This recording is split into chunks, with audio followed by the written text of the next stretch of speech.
The evils of contraception. Okay, so listen. I know that was gross. So I worked with this guy, Derek, years ago. He doesn't work with us anymore. Just throwing names out there. Oh, I'm Already. throwing his name out there. So he worked with us years ago, and he was going through a divorce with his wife. And his wife found a condom in his wallet. So he would make his lunch every day and then go to bed. She opened the condom and put it in his sandwich. So we're at lunch eating, and he bites in and pulls that exact reaction that guy just made. I witnessed firsthand because this guy's wife, the guy started bugging out. Dude, that is ruthless. So that obviously we didn't know that person, but what that video is this guy kept stealing people's lunches at work. He would steal the guy's lunch every day. So the guy goes, "Oh yeah," so he put that in the lunch to screw with the guy. People who do that they deserve this and worse. Oh, way worse. To steal somebody's sandwich. Oh, forget it, man. Well, I have so many work stories with that guy, Derek. If you go on my regular YouTube channel, you'll see there's videos where one day I put like 50 crickets in his lunchbox. So he goes to open his lunch. Huh? Just the dirty chicken dude? No, that was somebody else. But that was somebody else. So yeah, I just put like 50 crickets in his lunchbox one day. We went to a pet store and just threw crickets in his lunchbox, and he freaked out. We had a lot of torturing of the laborers back in Glad I don't work with you. Dude, can you believe we forgot to plug locals with Taylor on? We forgot to plug locals and Enoch with Taylor on. Enoch, so I was way less nervous on that interview than I was the first time, obviously. Yeah. Right. Like my wife actually said to me, she's like, "Oh, what's your show tonight?" I'm like, "Oh, Taylor's coming." She's like, "And you're not even nervous or anything?" I'm like, "Nah, no big deal, you know." But I don't like to grift too much when we have a big guest, just because I don't want to bother them. But I don't want to feel like you're using them. Yeah, exactly. But at the end of the show, before letting him go, I should have said, "Hey guys, we're going to go over to locals." So, we have a guest coming on tonight, but I wanted a half hour of me and Rob just to tell you guys some things we have in mind. First off, like and subscribe. Second, I want everybody to actually consider subscribing to our locals. Rob and I actually put a lot into this, but we want to do something cool with the locals. We're going to be talking about a topic, and instead of doing phone calls, we want to bring people on for like 2-minute clips. So we'll give out the link to come on the stream with us, and anybody that thinks they have something to add to the conversation, you guys will go inside the green room and we'll pop you guys on one at a time. So you guys will be able to come in for two. I mean, we're not going to keep you on the whole show. You guys will come in. It'll be like doing a phone call, except you get to come on screen with us, talk for a few minutes, and then you'll get off. So it won't be too much pressure on you guys to perform for a whole show. It'll just be like making a phone call into a radio show. We'll try that. We'll see how that goes. We also set up a voicemail. So this is the phone number. So if you guys watch an episode of ours and you want to leave a comment about it, like if something during that episode really intrigued you and you want to leave a comment about it, you could do that. If you want to do basically like an Apple review and trash us, if it's funny, we'll air it. If you want to do a terrible Chinese impression, anything you guys want to add, we'll listen to the voicemails. And if there's anything worth bringing to the show, we'll bring it to the show. So Sean brings up a good point. We figured out a way to do this without doxing your phone number to the whole world. Yeah. So when we tried to do live phone calls last time, we had the image of the phone up and Darren's phone number went on. So we're doxing voicemails again. We will make sure nobody gets doxed. We will do a run through and try it beforehand to make sure none of that happens. But we do want to give people a chance to contribute to the show. In other words, we really like interacting with you guys. Most other shows, if you want to get your comment on screen, you have to leave a super chat, but our audience is super cheap. So they don't super chat. So we just throw you guys comments up. Instead of saying we're super generous and put people's comments up no matter what, our audience is super cheap. Let me tell you guys, the audience saves us sometimes though, because they'll give us a comment that'll feed the show a bit. You know, I know when I'm watching a show, if I throw a comment in and they put it on screen, I'm happy. I want to see my comment up on screen, you know? Gotta love that that dopamine. Yeah, man. It's like that's like getting 10 likes on a comment on a tweet. So we're gonna talk. So I told Rob I wanted to talk Hollywood in the mainstream tonight, and he thought I meant Rob Schneider, but I really wanted to talk about the Netflix thing. Well, you did literally specifically say Rob Schneider. I did, but I said I want to talk the Netflix documentary. You didn't say the Netflix, not I in the text this morning. Not this morning. No, the other day. Yeah, when we discussed it the other day. Look at that. Look at this. Yay. All right. Look at that. Cat named Mouse. You are the best. Remember during the Schneider, the Bishop Schneider interview, Kyle, he threw in like $50 in super chats, man. Right. And afterwards he texted us, he's like, I was hoping to do that to kind of get other people going, but I guess I just wasted $50 for nothing. It's crazy. I would have been, because sometimes that does happen, right? Like people see one super chat come in and other people are, all right, I'll throw it up. Right. But one thing that I wish, like Cat Named Mouse, I wish I knew Cat Named Mouse's name. Right. You know, but either way, is that Andrew that came on the show with us? I wonder. I don't know. It might be Andrew that came on the show with us to discuss his book. All right. So the Netflix documentary. Well, so I wanted to discuss the Netflix documentary, and I figured we could talk Rob Schneider also and Tammy Peterson, because despite the stuff going on with the synod, there are still like big conversions coming into the church, man. Like God still works and does miracles throughout some of the mayhem, especially after listening to Nancy Charles' interview the other day, right? Yeah, that was so good. Did you you don't really catch other creators' content much, right? I don't have a ton of time.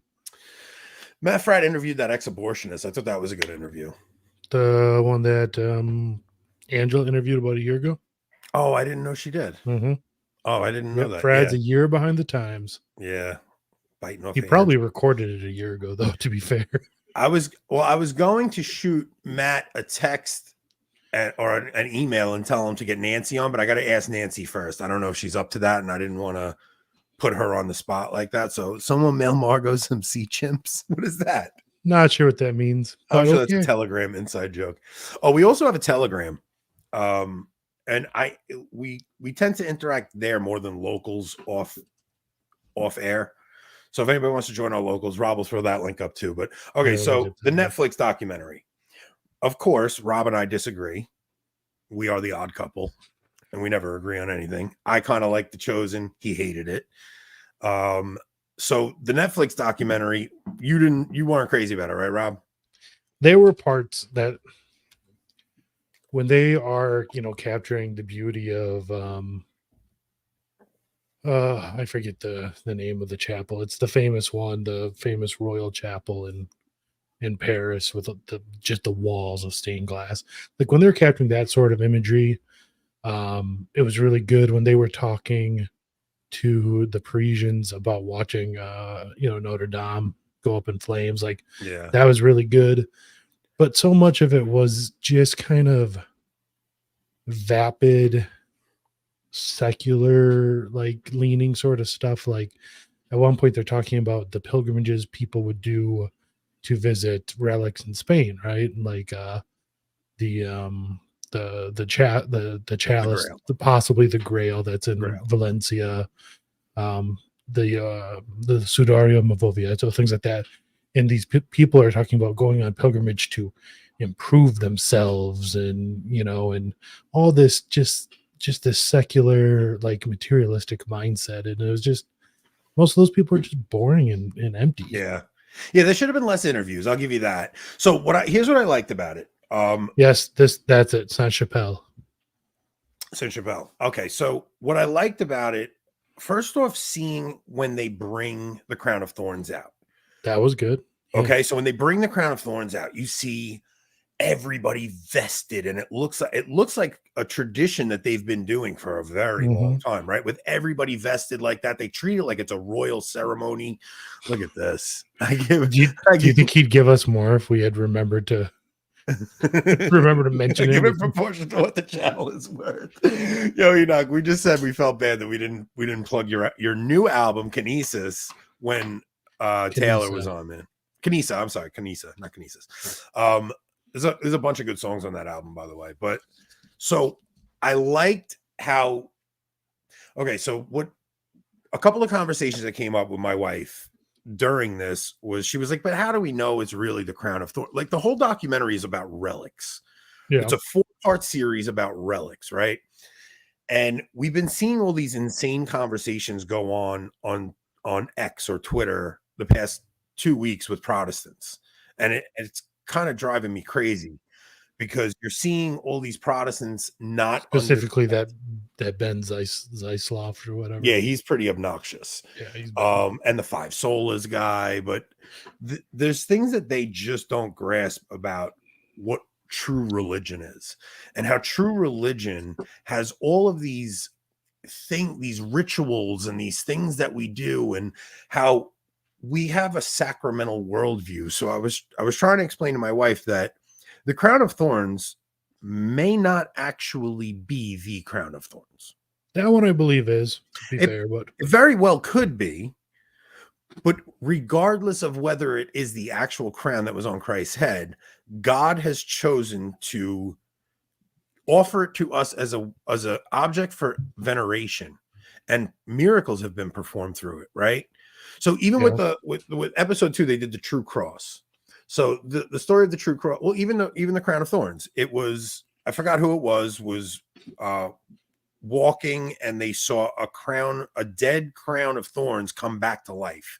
Now, No, that crown, when it was held in Constantinople every Easter, it would die and then come back to life. come back to life. Yep. Right?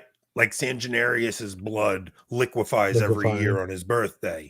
Now, the true cross was Constantine's mother goes to Jerusalem, starts digging on the on Golgotha, and they find 3 crosses. They lay a dead person on it, and somebody comes back to the first one, nothing happens. The second one, nothing happens. The third one, the person comes back to life.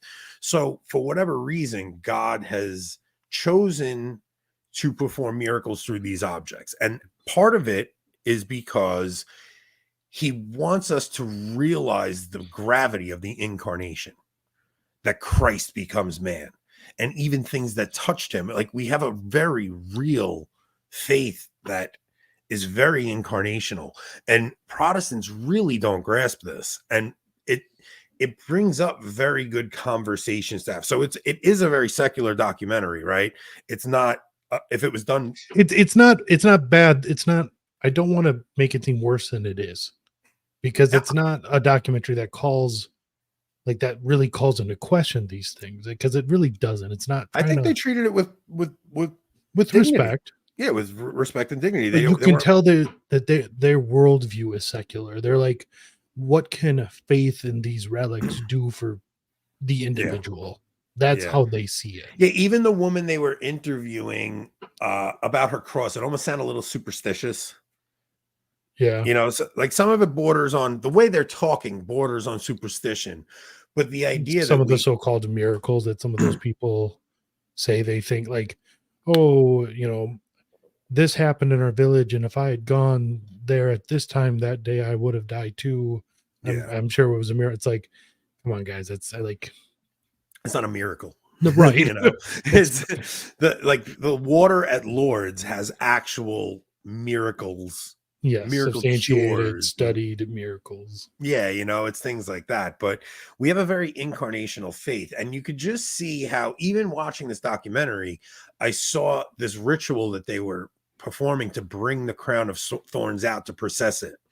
And it just shows you that what real culture is, and how these rituals developed over time, and these liturgies developed over time, because these are the way we embody our faith, and this is how we make ourselves part of the story.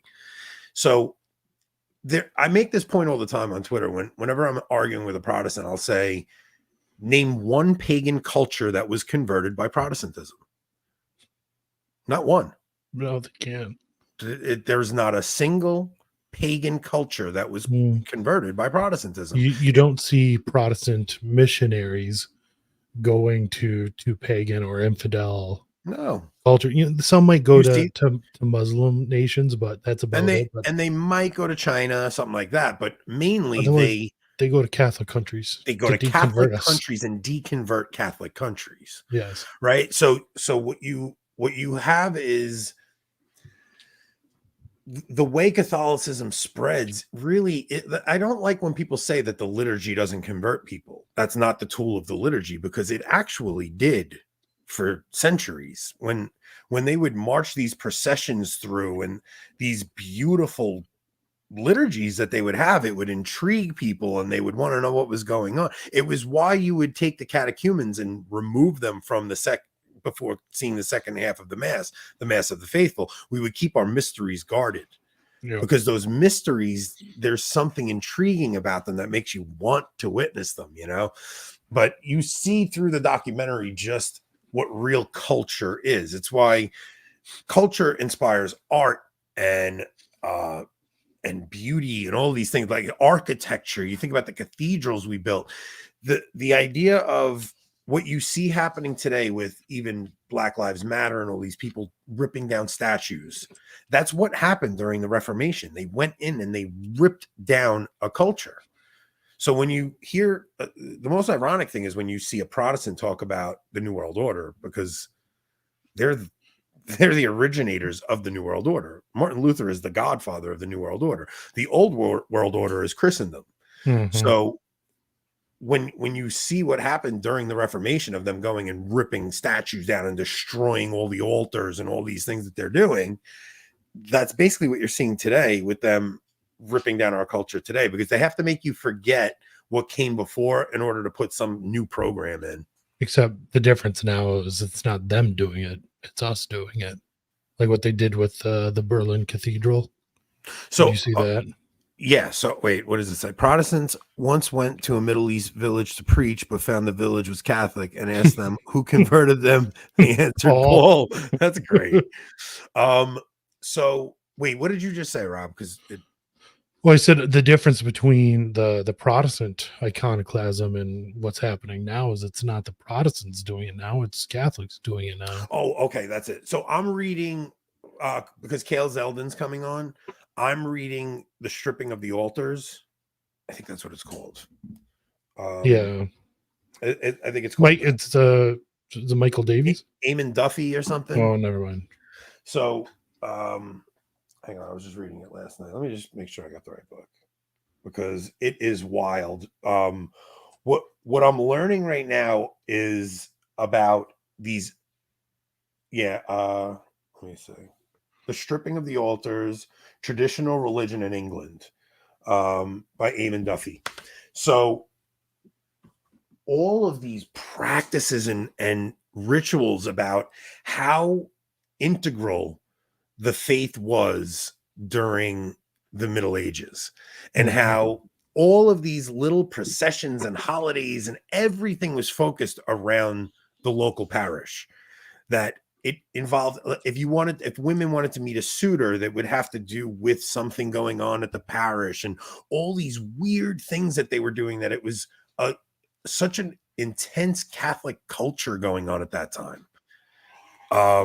That, well, he came early, huh? So, yeah, it was just a very intense Catholic culture at that time, that they used these things to shape their entire lives. It was how they embodied everything, you know?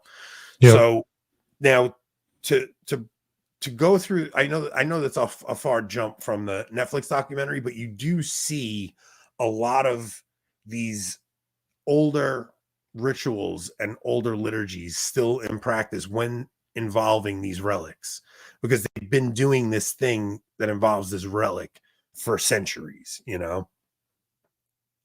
Like even the idea of the crown of thorns.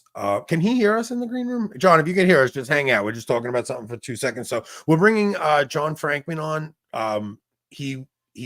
We'll get into his story in a minute, but just to finish this thought, like watching this documentary really just, it's a good opportunity to evangelize. So if you talk about it with somebody, oh, did you check this documentary out on Netflix?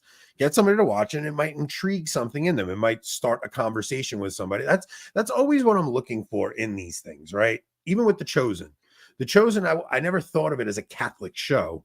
I looked at it as if it was a way to have conversations with people that may have never encountered anything about Christianity. You get them to watch something simple like that, and then you could spark a larger conversation into something a little more deep. Yep. You know, so Yes. I didn't watch all the episodes yet. I watched the first 3, I think. What do you think about the Grail, though? The Grail? Like, are we talking specifically the one in Do you think Valencia? that's the actual Holy Grail? I think if that's more likely than any others. Really? Yeah. From what I've learned of it, you know, what something from, you know, the Holy Land at that time would have been. Yeah, they seem to match pretty much right on. Now the Arthurian, like the Arthurian tales come about in like the 6th century, right? I think maybe a little later than that. Now they're all out in search for the Holy Grail. Like King Arthur is out looking for the Holy Grail. So how far back because I didn't watch the Holy Grail episode, how far back does that date, the one that they have, that they claim? Didn't it pop up in the 15th century? They just said it was. I'd have to do more research. I don't remember. I think there's a few claimants to the Holy Grail also. Yeah.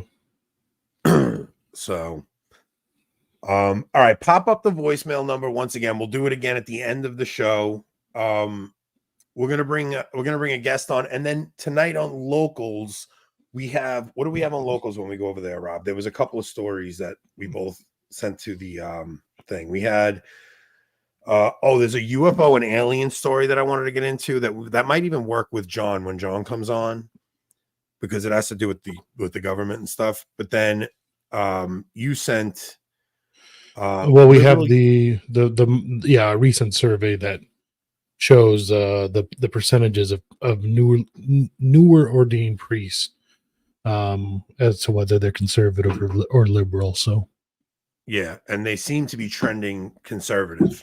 Yep. Which is strange given the current circumstances. So, all right, let's bring John on. Okay. What's up, John? Hey, what's up, Anthony? Rob, how you guys doing? Good. How about yourself? We didn't mean to keep you in the green room. I just wanted to make sure we got a bunch of stuff out that we forgot to do last show. And whenever I bring a guest on, I forget to do all that stuff. So, oh no, it's good. I was listening on YouTube just to kind of listen live and wanted to enter the room to make sure everything was good technically. All right, perfect. So, John, you had reached out to me on Instagram and sent me a message just detailing some of the stuff you dealt. Now, we have to be very careful how we handle this on YouTube. When we go over to Locals, we can say whatever we want. Sure. But while we're on here, you had mentioned that you dealt with a lot of stuff with the jab that led to you. Would you wind up getting thrown out? What were you in? So I was a Special Forces Green Beret, and I was assigned to 7 Special Forces group. And I didn't get kicked out, but I voluntarily separated based on losing enough job opportunities for refusing the shot. Wow. What year was this? 21? So most of this happened in 2021. That's when the jab was made available, and also when most of the pressure occurred, then threw in a religious exemption, which never got answered. So, I mean, more or less, the summary of the story is I was a Special Forces detachment commander in charge of a team of 12 individuals. And I was pretty open with my team, and we were open about our concerns medically about this emergency use authorized shot. And basically I told them what was the policy, which is I would neither punish or reward them based on whether they got the shot or not. And that I personally didn't want to get it. Now, the mandate didn't come out until August of 2021. However, before then, that was the big ticket issue for every commander. Like from generals on down, they said the biggest readiness issue is getting as many people jabbed as possible. and they were looking at units based on their jab percentages. And I had the least jab team in probably all of Special Forces. So Team Sergeant got harassed for it. We ended up losing a mission for it. So we were supposed to go to a Central American country that did not require the jab at all. And First Special Forces Command made it requirements. We lost that mission. Then I submitted my religious exemption. And it was funny because ironically, I was accepted to teach philosophy and ethics at West Point. But when you have your exemption pending, you're not allowed to move or to travel or to deploy. So it was kind of a death sentence for the career. And my background, I'm a convert to the Catholic faith. After converting, I spent 4 years studying for the Archdiocese of Washington, D.C. and the military archdiocese. So was in formation for quite some time. What year did you convert? I converted in 2004. So when I was 15. Oh, wow. What'd you convert from? Just kind of schismatic heretic. No, I'm just kidding. Protestant. Same thing. What led to you even wanting to? Huh? What led to your conversion? You don't have to give us the whole story. Just was it something? No, sure. No, it's nothing crazy. I mean, it's God, and the bigger thing isn't what brings you in; it's what keeps you in, right? I mean, we're all given the grace, the opportunity to convert. It's whether we cooperate with it and continue to. But just parents split up when I was 6, was taken to church maybe about once a month. And by that, I mean kind of Protestant church with my mom. And when I was living with my dad for a year, he took me to a Presbyterian church on a weekly basis. And that really made me want to kind of continue in that faith journey and own it more. So when I went back to live with my mom at the age of 13, my stepdad family started going to Episcopal church. I was baptized there. And then when I was 15, I went to a Catholic school in DC. And it was just the religion teacher, just kind of teaching the faith in a very straightforward manner. And there was a Catholic church nearby that I started attending. And what's funny is knowing what I know now, like I'm pretty traditional. I go out of my way to go to a Latin mass. Knowing what I know now, I would have been absolutely appalled at the liturgical abuse. That priest left the priesthood. However, there was a spiritual element there that I did not encounter in any other church ecclesiastical body whatsoever. And it was not so much intellectual. It was just thinking that this is the church I think God wants me to be a part of. So went through RCIA, started thinking about priesthood after that, went to seminary for a bit, and here we are. You went to seminary and stuff. Oh, wow, man. Very cool. Yeah. I tried to provide Rob those deets, but maybe he didn't pass it. But nah, Anthony's better when he freestyles. Yeah. I like that. Yeah, don't tell me too much beforehand. So, all right. So now you go through this whole thing where you choose to leave. What do you think is even going on with our armed forces right now, man? Like we see commercials for the Rainbow Coalition in our military. We saw, like, it just seems like we are trying to set ourselves up to be completely unprepared for any kind of major altercation with another country. Right. And the military is just one facet of what's going on in the country. It seems like there is a total kind of indoctrination and changing of our mindsets and attitudes. That kind of the communist style of divide and separate on whatever lines there are, whether it's rich or poor, by color. I mean, they're even making up new lines with new genders, right? I mean, that's how creative these people are about dividing us. And it seems as though all of these policies don't have anything to do with actual readiness, actual fighting capability. So it's unfortunate. It is very political, and it seems that it gets more and more political the higher you go. And I just can't understand any of Biden's policies with regards to the military unless he's actually just trying to destroy the country.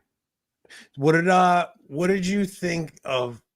I mean, I have to imagine you saw the whole debacle we're watching in Ukraine right now. Like, you had to see that coming, right? I mean, it just seemed so crazy how they were trying to convince us that the ghost of Kiev was about to take out the entire Russian military when, I mean, anybody with a half a brain could see that we were just being set up there to lose.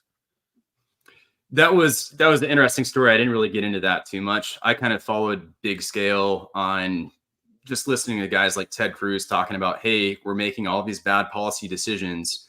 Why are we doing so? We could totally prevent this war if we just stop the pipeline from being made, if we just didn't talk about making Ukraine part of NATO, because how would we like it if Mexico joined the USSR, if we were going to put weapons there? So it's just some common sense stuff and not really backing Putin into a corner at the same time. I mean, it's terrible that he invaded as well. So it's just a very sticky situation.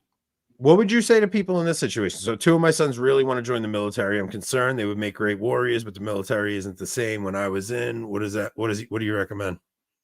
Yeah, that's a great question. I've gotten that a bit lately. And I just went on an Ignatian retreat in July. It was fantastic. And it starts out saying that we're made to worship, glorify, and honor God, and by this means to save our soul. And everything else created in the world is for that means. So if a person thinks that they can do that with the military, if they think that they can be strengthened, grow in virtue, be challenged, I mean, we can't just give up. We can't forfeit our situations.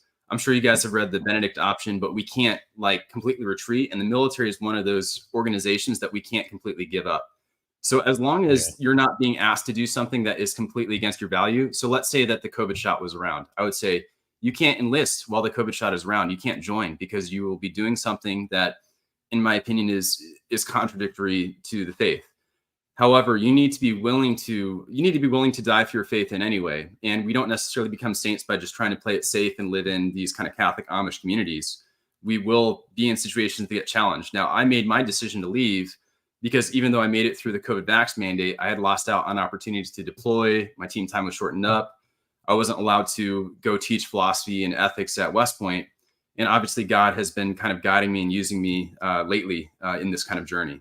So for those folks who have 2 sons, I wouldn't say don't necessarily send them, but warn them about what they're getting into. When I was at 7th Special Forces Group, one of the first officers I encountered was a transgender major.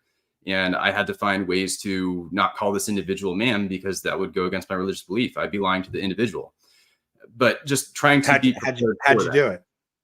I just went with major and last name. So I got there and I was like, holy cow, of all 50 whatever officers in my class and special forces class, I'm the one who might be working with this transgender major. This person might be my company commander. So I called legal assistance, asked, what am I legally required to call this individual? And they said, well, you can do rank and last name, but that person will know what you're doing. You'll know, they know. Yeah, was he offended? No, actually, he was extremely respectful. And I think we both kind of knew what was going on. And I was trying to be respectful of him. So I greatly appreciate it. And then as far as manning goes, when he took a company, I went to the other company. And I think that was a very providential thing because I love my team. And we were just all together unvaccinated for a very long time. So what are you doing now that you chose to leave there? You have something new going on?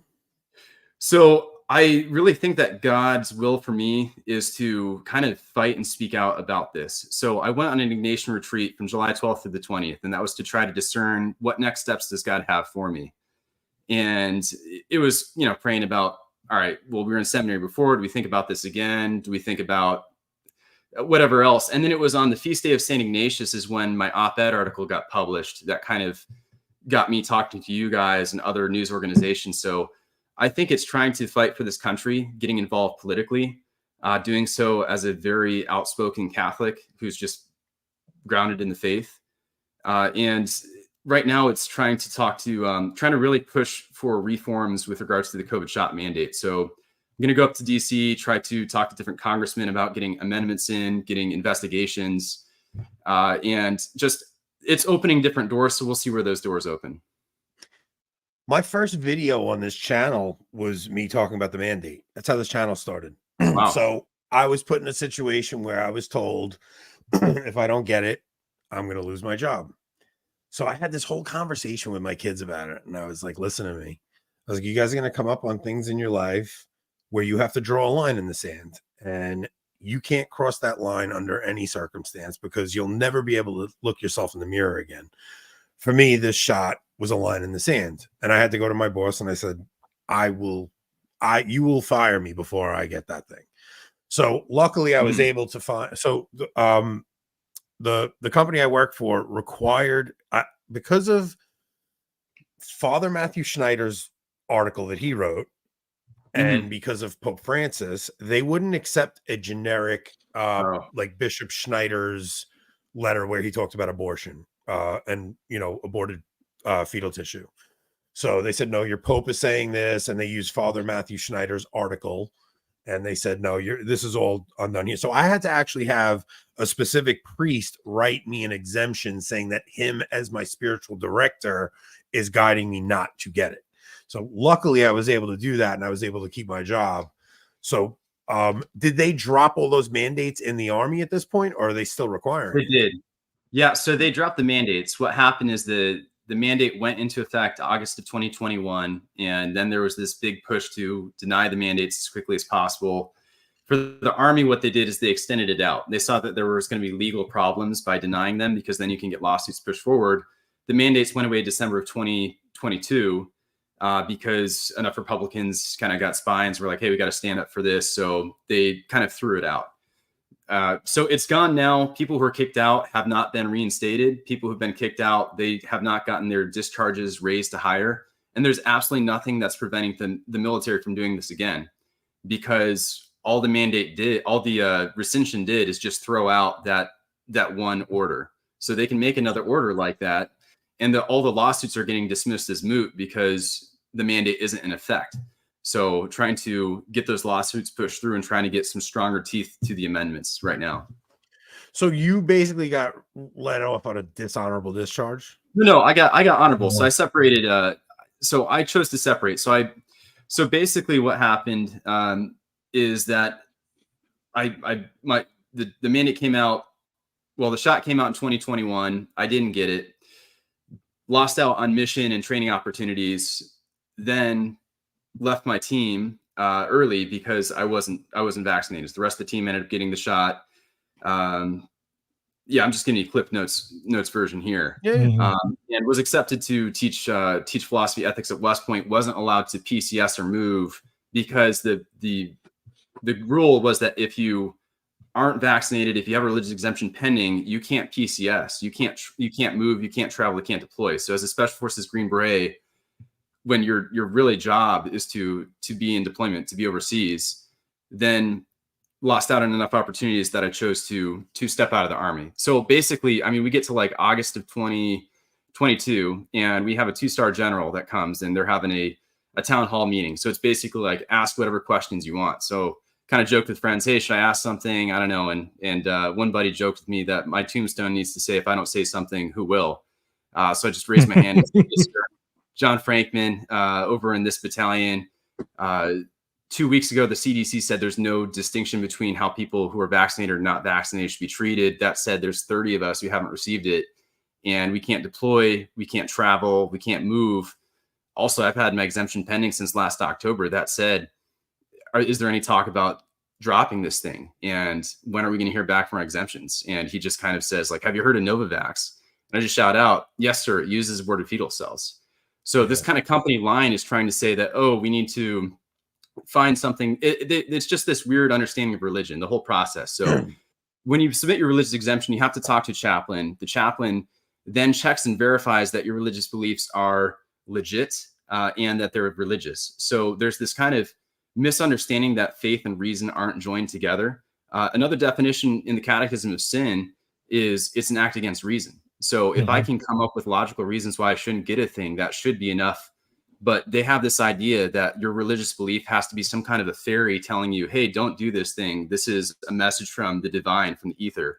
But yeah, it's just this weird understanding. So this general is basically saying, oh, well, has he heard of something that doesn't use aborted fetal cells? That has to be his reason. And then says, well, I'm not going to argue with you on whether it uses aborted fetal cells or not, this Novavax. But when the Army tells you to do something, you should really do it. I don't want to fire people, but I will. At that point, I think, why am I sticking around here? Why would I wait just for my exemption to get denied? They're being categorically denied.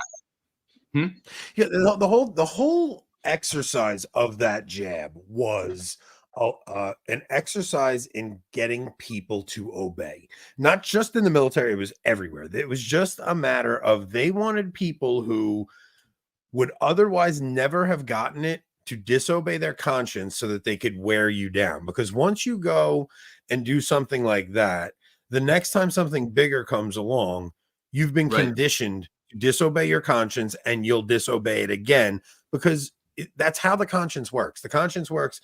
If you think about a mob hitman, the first time he goes and does a hit, probably rips his heart out. By 3 or 4, it's just a button he's pushing. He's not even thinking about it anymore. And it works like that with all sin, right? The more you commit a sin, the less and less you just desensitize your conscience to it. And I really think that whole entire thing wasn't about, because you remember some of the crazier theories out there. It was like they're trying to depopulate everybody. It wasn't really about that. It was just about conditioning us to go against our conscience, so you would be prepared for the next time they want to do something. I think that sounds about right. That a lot of the kind of nonsense woke sort of things that are getting pushed are trying to get you to go further and further to toe the company line. But yeah, that is how sin works, is that it's a habit. So the good habits are virtues, the bad habits are vices. And the more consistently you do something, the more disposed you are to do it. I think it was also very much a way to make money. I think that the drug companies, they were willing to kill off just thousands of whatever people just based on other treatments that may work just as well, or that actually work, that don't kill people. But yeah. So anyway, it just seems very odd. You married with kids? No, single. Single. How old are you? I'm 35. Yeah. Hey, it's not for lack of trying. I just, like I said, this one, hey, maybe this is, maybe your, my future wife reaches out through this program. I don't know. But anyway, yeah. What did you hit anything in that op-ed? That, because I know you went on a couple of the shows, right? What were some of the things in the op-ed? Yeah, I mean, in the op-ed, it was basically just my story. And I mean, some of the big things in the story were just being the pressure that was put on the team. So the team sergeant, he would get this is before pre-mandate, and a lot of people don't understand the pressure pre-mandate. He would get harassed a couple times by the sergeant major of the company. And I was brought in at one point and told, like, hey, sir, you're effing your career up. You need to look for work outside the military. If your team loses a mission, I will get people out of the company. That's not a threat. That's a promise. Well, also that we were actually, in the middle of the woods. So the mandate comes out August of 21. Then September of 21, we're out in the woods doing this big training exercise, thousands of people. And you know what they have us do? They have the unjabbed people wear red tape and wristbands. So they have to mark the unclean. Oh, I know. Well, I mean, that's kind of the nice way of looking at it there. But yeah, so they had us wearing like red tape, red wristbands. I just told my team sergeant, we're not doing that. That's fine. I'll lose my job. But we ended up, the mandate came out in August. Then we're there in September, and they think it's so freaking important to get us counseled, to get us kind of punished for not falling in line, that they send a major out into the woods to counsel us. So I call my company commander immediately. I'm like, hey, sir, why are we getting counseled in the middle of the woods? How do you expect guys to make lifelong career decisions without the proper medical, religious, or legal resources? How am I supposed to show guys that training to fight and win wars is more important than this political, BS or this administrative BS when this is happening? And we're just not going to get any training value. So that kind of got pushed back. And then we all went back to base when we were counseled again, because I was able to push it off. And we looked at the paperwork. We knew the FDA EUA distinction. We knew that there was no FDA approved drug. And this order, I'm not getting into a lot of legalities or arguments, but it just was totally illegal, because you need an FDA approved drug in order to force someone to do it. So we're getting people who are getting injured on this thing, kicking people out for an order that's totally illegal. Why didn't you guys all band together? That's what I never understood. It was like, so, all right, I work for family, right? But if I didn't work for family, so I work for family, so I didn't want to screw this family member. But if I didn't work for family, I would have been the guy getting the entire company together to say, we're not getting it together. It's like, oh yeah, you want to fire people that don't get it? None of us are. I would have made sure nobody there got it. We would have said, okay, if you put this mandate in effect, you're going to have no company. That's it. But I didn't want to do that to this family member. So, I mean, I just never understood why it wasn't 10,000 service members together saying, dude, we're not doing this. So there were like 8,500 that were kicked out, but obviously that's a very small fraction. But you got to understand that this thing, it's available in January. In February, there's kind of volunteering if you want to go do it. So I looked at a list sorry, just reading the comments. I looked at a list in January, and it had the list of people who signed up to go get the job. And I saw the list, and I was the only officer in my company. So maybe out of 8 officers, I'm the only one who didn't go there. So there's social pressure in order to climb the ladder, that in order to kind of progress as an officer, you need to get evaluations, like most qualified evaluations, and you're already kind of showing that you're different. And they made it a requirement to deploy.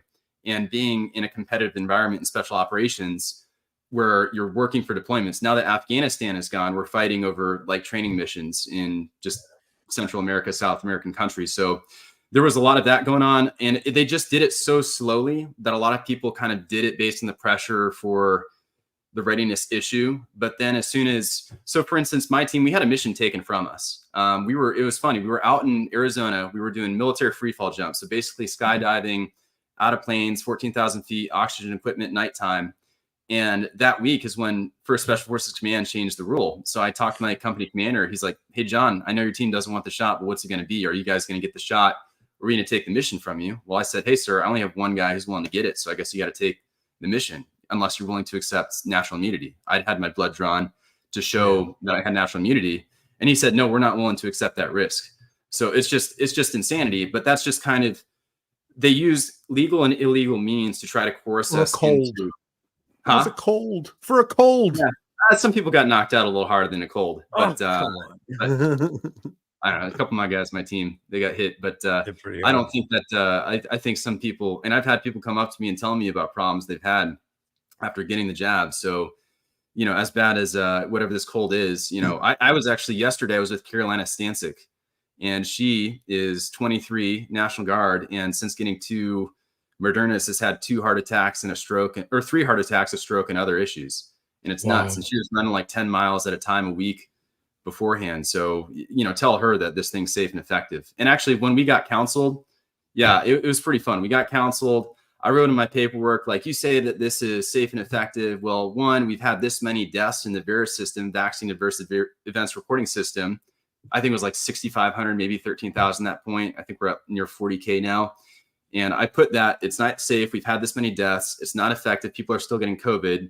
And also wrote that, it's also, you're ordering me to take an FDA approved shot. There is no FDA approved shot available. So kind of wrote that. But anyway, didn't they have one of the military doctors in Congress Dr. testifying? There's Dr. Teresa Long and Dr. Pete Chambers. Yeah, I've talked to them both. Yeah, they're good. Yeah, I mean, they were up testifying like, okay, look, we had, I forget, it was so long ago, but I remember them just listing all of the people that got hurt from this thing and all the people that were having issues with it. And it was just crazy to watch our own government just try to force us to, oh man, you forget how wild 2020 was. No, and that's why I appreciate you guys having me on, because right now I think we need to be very involved politically. Like the systems that we have in place, you might have given up on it, but that's what we have. We need to fight the fight that we can, and that's what I'm here to do. So when I go up to Congress next week, I'm trying to get congressmen to put in amendments to the National Defense Authorization Act to bring service members back in, to do a good, thorough research on the number of service members that have been injured and to make sure that they get the coverage they need, to get back pay in there.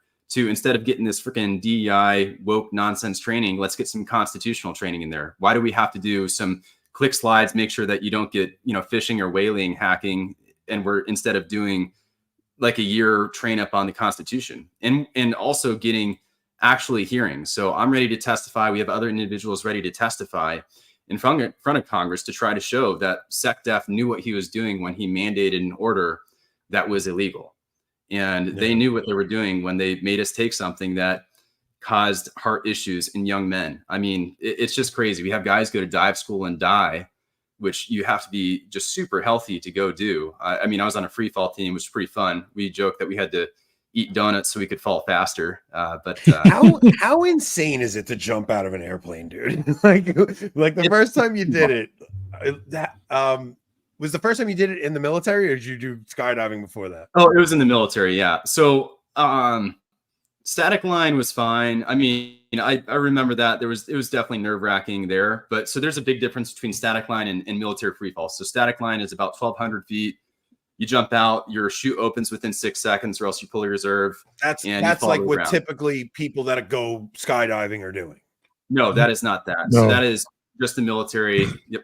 But then military free fall is like the skydiving, except you do it with equipment, so it's not really fun. And that is from I mean, if you go over 14,000 feet, you can throw oxygen in there. I think the highest I've done is like 18K. You but it's have pretty jumped from 18,000 feet. Yes. And now, Yes. how quick does your chute open? Well, it depends when you pull it. I mean, you can fall. I mean, what are you asking? Like when you throw the. Okay, so you jump out of the plane at 18,000 feet. How long before you're pulling the chute? Right, right. So it depends on the jump profile. So we have hey-ho jumps and halo jumps. So hey-ho is high altitude, high opening. Halo is high altitude, low opening. So let's say you're trying to infiltrate into a different country, flying by a plane, and then just kind of drift for like 20, 30 kilometers, depending on wind speed or altitude jumping from. That's like a hey-ho jump. But if you're trying to do a halo jump, you can jump from extremely high, pull at like 5,500 feet. So if we jump from, let's say, 14,000 and pull at 5,500, you might be falling for like a minute, something like that. So it also depends on 60 seconds of free fall before you pull that cord. Yeah, and it depends on how heavy you are, how I don't know how much you're kind of what do they joke that was you're supposed to like kind of push down. You're supposed to kind of oh gosh, it's terrible. Why am I forgetting? But anyway, trying to yeah. But at any rate, just try to go faster. Yeah. Somebody just asked, do you think you'll run for anything? For me, I don't know. I'm trying to pray and see what God has in store next.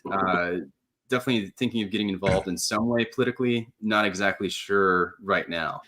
So right now, I'm pretty black-pilled on national politics, like president-wise after 2020. But local elections, I think, are super important. And I think that if there's any hope for salvaging the areas you live in specifically, local politics are the most important thing in the world. I mean, you're never going to fix this thing from the top down. You have to do it from your local community and work your way out. So, I mean, if you're going to run for something local, what state are you in? So I'm in Florida right now, and I kind of disagree. I think that, yeah, you absolutely have to do local, but the problems right now, a lot of them are federally. And I mean, even our Constitution says that anything that's not relegated to the Constitution to the federal government belongs to the state level. So until we kind of fix that, and that's subsidiarity. We have the Catholic principle of subsidiarity written right there in the Constitution. So we can't give up. And that's why I'm very happy to be talking here, because I know a lot of trads are like, I don't vote. I don't know who my candidate is, my congressman is, or anybody. I don't vote in primaries. I don't vote in elections. It's rigged anyway. It's like, great. We're just going to lose. When 40% or less of the population votes, we might want change, but you can do like your due diligence and get out there 2 days a year. And at least I think whatever you're doing, you need to do more. So as far as the federal level, I think we need to keep fighting in the federal level. And for like senator or congressman, things like that. I just think the presidential election is so broken at this point. I mean, I don't know. I guess 24, we're going to find out. Well, if you think it's broken, how do you get involved? How do you fix it? Right. So you're in New York. Yeah. So yeah, Rob's in Minnesota. I'm New York. Oh man, sorry, dudes. But go be a poll watcher, something like that. I mean, it's just, you can't give up. So I think like with Afghanistan, Iraq, Afghanistan especially, we thought we were just going to blow the place to smithereens and put in a democracy. We were going to just create like a new thing. And a lot of people are saying we need anarchy. We need to break down the system as quickly as possible so that we can build it back up. Well, guess what? It's a whole lot easier to reform what's already there than to build something just completely new. And I think that's what we need to be focusing our efforts in. And I mean, called to fidelity more than to success. But if you're not being successful too, I think just being a virtuous person as well. And I think you guys have talked about some candidates in there, even if they're conservative, that don't necessarily live it out. They're just everything that we're offered now, man. I mean, especially half the I get more upset at the Republicans than I do the Democrats, because Democrats are just socialists and Marxists, and we know what they are. I get more annoyed at the Lauren Boeberts who go out and preach family values and then abandon their family and go do disgusting things in movie theaters. Yeah, well, we got to pray for her. Have to be, I don't know, at the very least, she's pushing conservative things and is voting a certain way. I think it's kind of like people who don't like didn't like Kobe Bryant, they'd say Kobe Bryant is a bad basketball player. Why? Because he like cheated on his wife or something, or I don't know. I think he did. Maybe he didn't. Let's choose some other. You know, a I basketball think he player. did, but he repented. He saved his marriage. He tried to save his marriage before he passed. Well, let's just say that someone doesn't like Kobe Bryant and says he's a bad basketball player because he cheated on his wife. Well, that's not him qua basketball. That's not him focused on that. So as far as politicians go, let's focus first on how are they as far as legislating laws in accordance with the natural law and enforcing those precepts, right?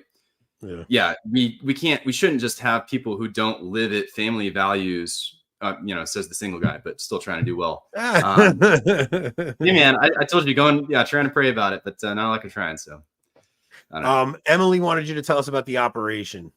The operator. Oh, the operator. Okay.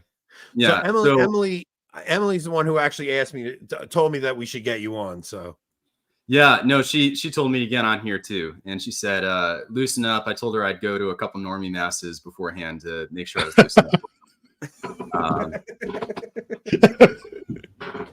But we can actually we can go on a different topic too if we want to get a little controversial. But with the operator, so I am a professional wrestling fan. I grew up liking it, liking The Rock, Stone Cold, Kane, all that jazz. And then in 2020, we had this unfortunate thing called COVID when everything shut down.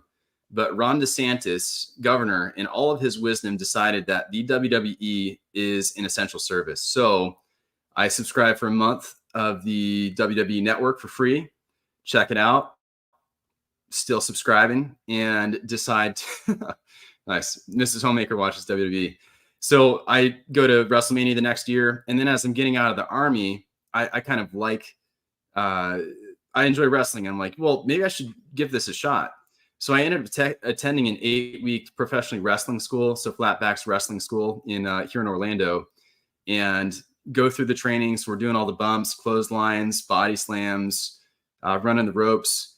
And my ring personality is the operator. And it makes sense because people in special operations are known as operators. So that's what I am. And yeah. So wait, you're doing so you're Anthony, I have an idea for a show. He needs to train us to do wrestling. You're out of your mind. How are we going to do Come this on. live stream though? Or how are we going to do it through BTC? So, I don't know. So wait a minute. So have you competed yet? Like, have you been in any matches yet? Like, how does this work? Yeah, so I've had a live match. I mean, at the wrestling school, after about week 3, we've had you kind of just get paired up and you get a match together to say, hey, John, you're a face, Eric, you're a heel, face wins, and then they just have us go through the match.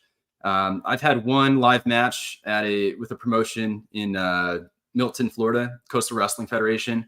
And it's not my focus. It's not what I think, God is calling me to do. It's a very fun thing, a fun hobby. Maybe you can say, oh gosh, I feel so trendy as a kid. It's like my flavor, or what do you call that? What do they call it? Your style, or anyway, your brand. It's the brand, right? So it's just the off brand thing. You think you'll have any chance of like moving up in the ranks and maybe getting into I don't know, man. I mean, if Vince McMahon or Triple H or Tony Khan are watching right now and want to sign me to the WWE, AEW, I'll game and I'll crush the talent, because they don't know what training is. They don't know what hard work is. Have they been out in the woods falling asleep because they're so tired? Do they know what it means to smell ammonia because you've been working and burning so much energy that you're burning muscle? No, I don't think so. Yeah. What's the craziest mission you ever did? That you can speak about. Yeah. I mean, the military freefall stuff was pretty crazy. So I didn't have any combat deployments. Just as far as timing goes. So, so Robin Sage is pretty nuts. So there's an exercise that every Special Forces Green Beret has to go through called Robin Sage. And basically we pretend that Virginia, North Carolina, and South Carolina are their own country, their own continent out in the middle of the Atlantic. And Virginia is the enemy, South Carolina is ally, North Carolina is kind of contested territory. And we pretend to infiltrate North Carolina in order to conduct an unconventional warfare to liberate that population. So Green Berets, we specialize in unconventional warfare and foreign internal defense. And that's basically working by, with, and through a partner force Unconventional warfare side is trying to liberate a controlled populace. So it's activities taken to disrupt, coerce, or overthrow an occupying power or government.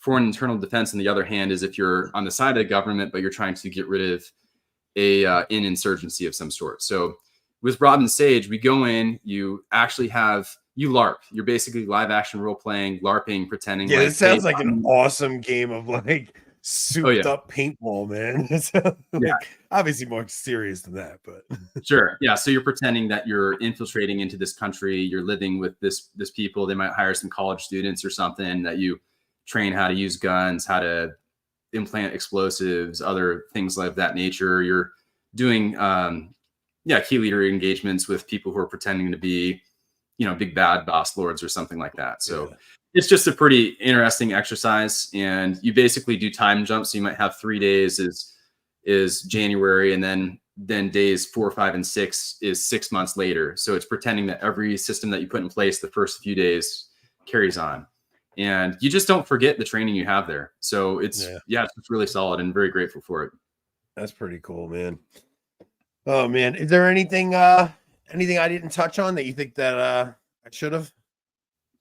What do you think, Rob? I sent you the list. Do we want to go? Yeah. Let's see here.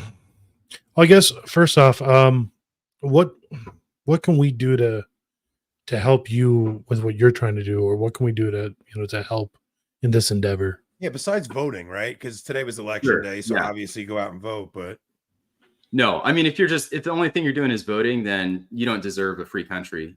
Get your ass out and do something more than that, right? Like with me specifically, I have a petition that you can sign. I'm trying to raise awareness. You can try to follow me on social media, pass this information off. Gosh, dude, it's crazy. Saturday I actually went from like 1,000 followers to 11,000 in like a day. Would you on somebody's show? No, I went to the Florida Freedom Summit, and it's an event that Trump spoke at, DeSantis, other politicians, and I just made a quick promo, kind of like the wrestling comes into politics, right? So made a quick promo. Oh yeah, there you go. I don't even think I saw you on I'll Twitter. keep talking then. I didn't know if you were going to play the sound for it, but basically, I should.